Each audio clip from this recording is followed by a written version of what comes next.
Allez, à l'international, l'Allemagne va réduire de moitié son aide militaire à l'Ukraine l'an prochain, et ce même s'il est possible que le candidat républicain à la Maison-Blanche, Donald Trump, remporte les prochaines présidentielles américaines.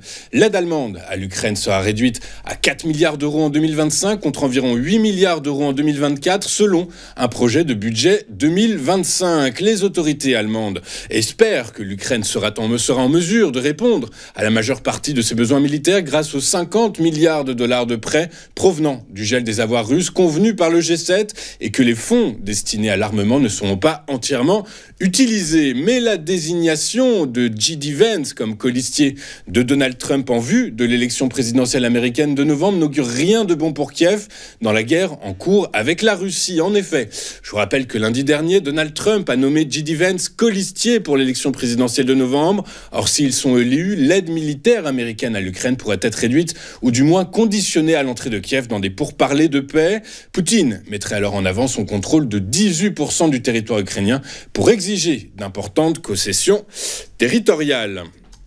Aux États-Unis, le gouverneur de la Réserve fédérale, Christopher Walker, a fait écho aux récents commentaires selon lesquels la Banque centrale pourrait abaisser les taux d'intérêt dès septembre afin de maximiser les chances d'un atterrissage en douceur de l'économie outre-Atlantique. Je pense, a-t-il dit, que les données actuelles sont compatibles avec un atterrissage en douceur et j'attendrai les données des 2 prochains mois pour étayer ce point de vue.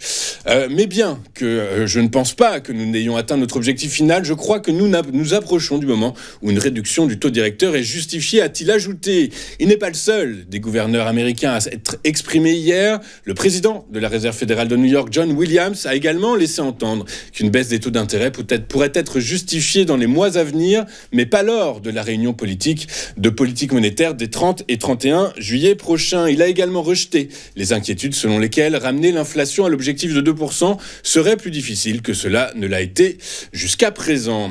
Enfin, en France, la gauche s'est enfin mise d'accord sur la candidature pour la présidence de l'Assemblée nationale. Et c'est le communiste André Chassaigne qui est le candidat du nouveau Front populaire pour le Perchoir. Le député du Puy-de-Dôme, âgé de 74 ans, veut mettre l'accent sur l'urgence sociale et juge que la France est abîmée. Il y a aujourd'hui énormément d'attentes dans le pays, a-t-il également relevé. L'élu est un habitué de l'hémicycle où il siège sans discontinuer depuis 2002. Il s'est notamment investi en faveur de la revalorisation des petites retraites agricoles. Je vous rappelle que les autres candidatures déclarées sont celles de la présidente sortante Yael Braun-Pivet, d'Annie Genevard, du centriste Charles de Courson et de Naïma Moutchou et de Sébastien Chenu pour le Rassemblement national. Je vous rappelle à toute fin utile que l'élection du président de la nouvelle Assemblée nationale aura lieu aujourd'hui à 15h.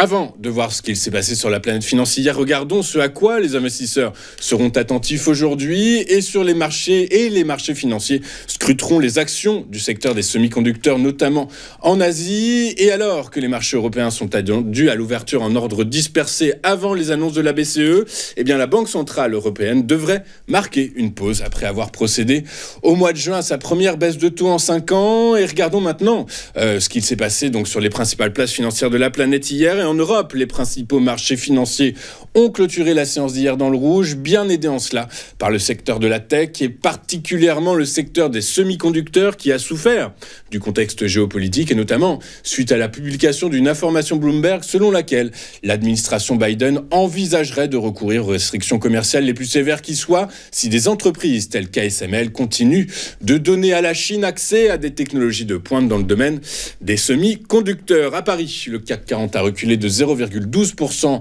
à 7570 points. En Francfort, le DAX a cédé 0,4% à 18 440 points. Par contre, à Londres, le FTSE a clôturé en hausse de 0,28% à 8187 points. Aux États-Unis, la rotation sectorielle se poursuit sur fond de chute des valeurs technologiques. Les investisseurs craignant que les fabricants de puces électroniques soient confrontés à davantage de restrictions commerciales de la part des États-Unis, et ce, quel que soit le vainqueur de l'élection présidentielle de novembre.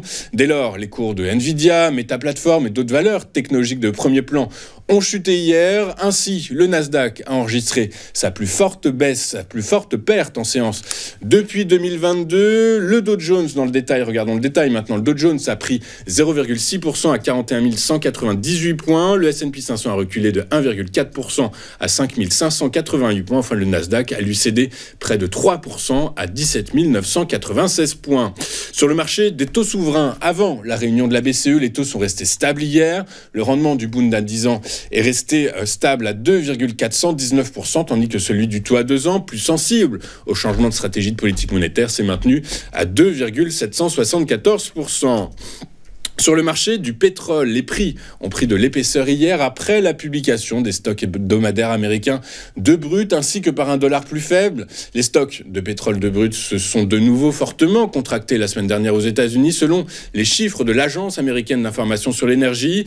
Ces réserves commerciales ont diminué de 4,9 millions de barils pour la semaine achevée le 12 juillet alors que les analystes prévoyaient un repli d'environ 1 million de barils. Toujours selon les analystes, il se pourrait que les opérateurs aient détecté un déficit de l'offre, ce qui voudrait dire que les coupes de production de l'OPEP+ commencent à faire de l'effet. Par ailleurs, le repli du billet vert face aux principales devises continue de booster les prix du pétrole. Je vous rappelle en effet que les cours de l'or noir sont libellés en dollars et qu'une dépréciation de la devise américaine soutient la demande de pétrole sur les marchés en augmentant le pouvoir d'achat des investisseurs utilisant des devises étrangères. Dans cet environnement, eh bien, le prix du baril de Brent de la mer du Nord pour livraison septembre a gagné 1,61% à 85,08 $.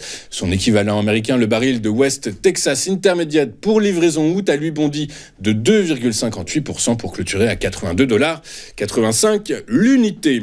Nous allons marquer une toute première pause dans cette édition du 18 juillet 2024 et juste après, comme convenu, comme promis, comme annoncé, nous retrouverons Éric Seban et son Chronodax. À tout de suite sur Téléfinance.